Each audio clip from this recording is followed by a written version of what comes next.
কি করছে? আরে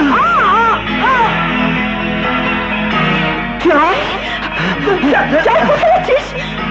কোথায় যাচ্ছিস বাবা? দাঁড়াও। জয়,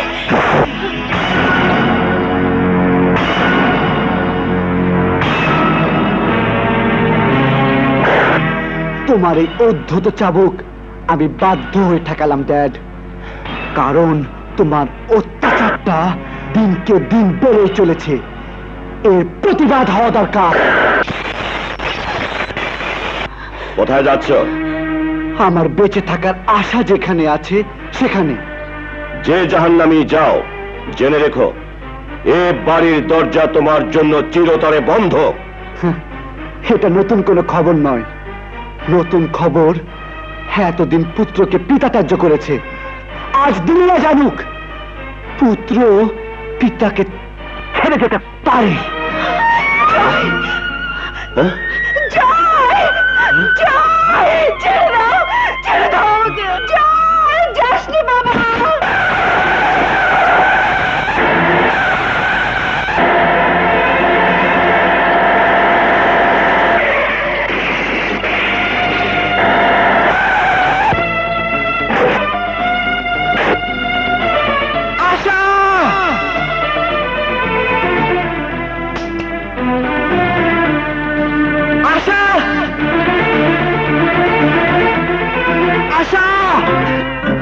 আশা, আশা, আশা, আশা, আশা,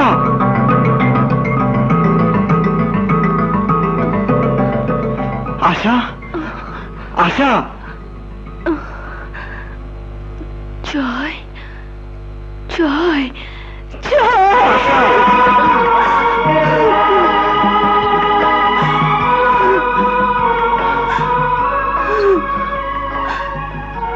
জয়, চলো, চলো আমরা পালিয়ে যাই। পালিয়ে যাবে কোথায়?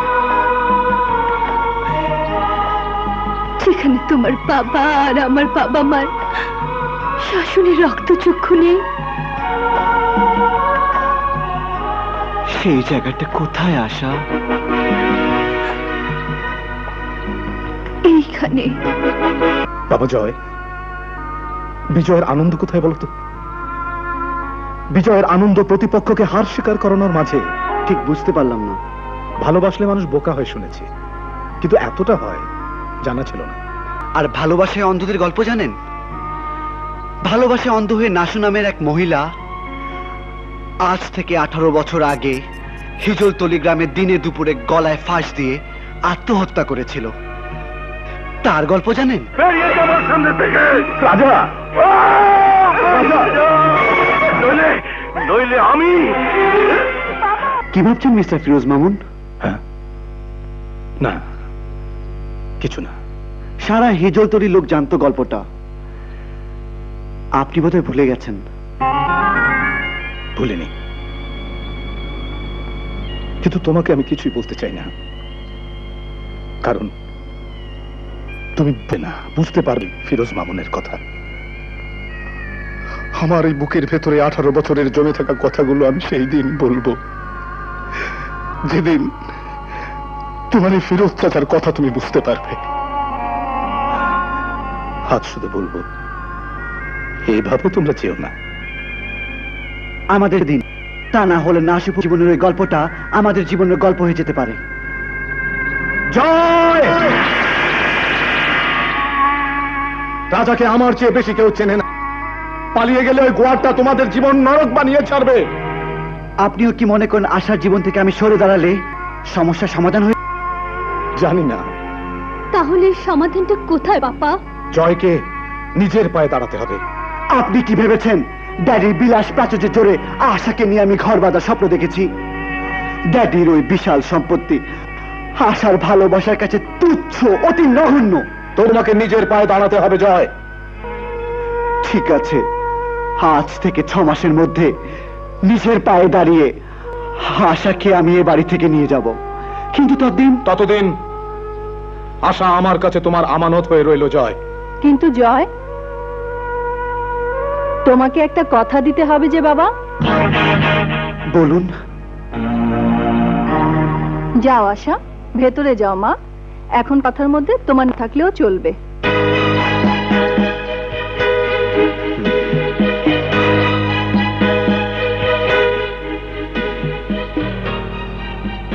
যতদিন রোজগার করে নিজে পায়ে না দাঁড়াতে পারছো, ততদিন আশার সাথে দেখা করতে পারবে না।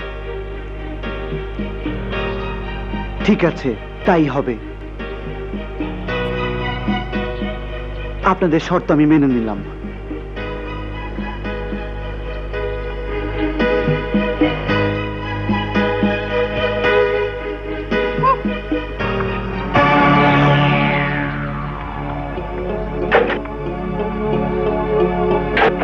ছেলেটি কে গেল রে?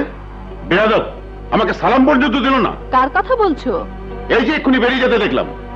ও জয়, রাজার ছেলে। রাজা? কোন রাজা? কেন ভুলে গেছো? আমাদের গায়ে সেই ক্ষেতচাষী রাজা ফিরোজ তো ওরই ছেলের সাথে আশার বিয়ে দেবে বলে কথা দিয়েছে। ফিরোজ কথা দিয়েছে? হ্যাঁ। মেয়েটি কি ফিরোজের একার? তুই ওর মা না? মা? মেয়েও মানতে চায় না, বাপও না। হ্যাঁ, কেউ আমাকে 2 টাকা মূল্য দিয়ে মানতে চায় না। বলিস কি রে? মায়ের অমতে মেয়ের বিয়ে দেওয়া এ তো ফৌজদারি হয়ে যাবে। ফৌজদারি মামলা কে করে বলো তো ভাইয়া? মানে? আমার ভাই ভাতি যারা ব্যস্ত লোক, ওদের সময় কোথায় আমার হয়ে কাজগুলো করে দেয়। ছি, এভাবে লজ্জা দিস নি আলেয়া। শোনো, না থাক, কথাটা বলতে এখন আমারই লজ্জা লাগছে। সে কি, পেটে খিদে মুখে লাজ রেখে লাভ আছে? বলে ফেল। শোনো। ঠিক আছে, তুই যখন বলছিস তখন তাই হবে।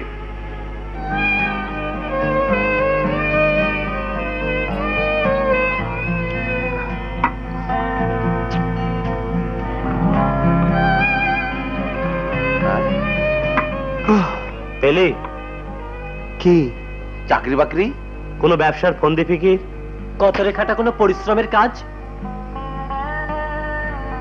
চাকরি বাকরি, ব্যবসা, ফন্দি ফিকির সবই খুঁজে দেখেছি। ও আমার দ্বারা হবে না। ওই গতর খাটা পরিশ্রমের কামটা আপনি করতে পারেন জয় ভাই।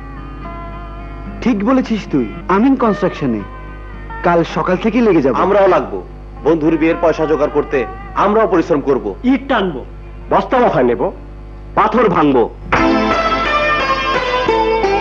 ঘর নাই, বাড়ি নাই, মাথা গোজার ঠাই নাই, তবুও আমরা বাঁচবো।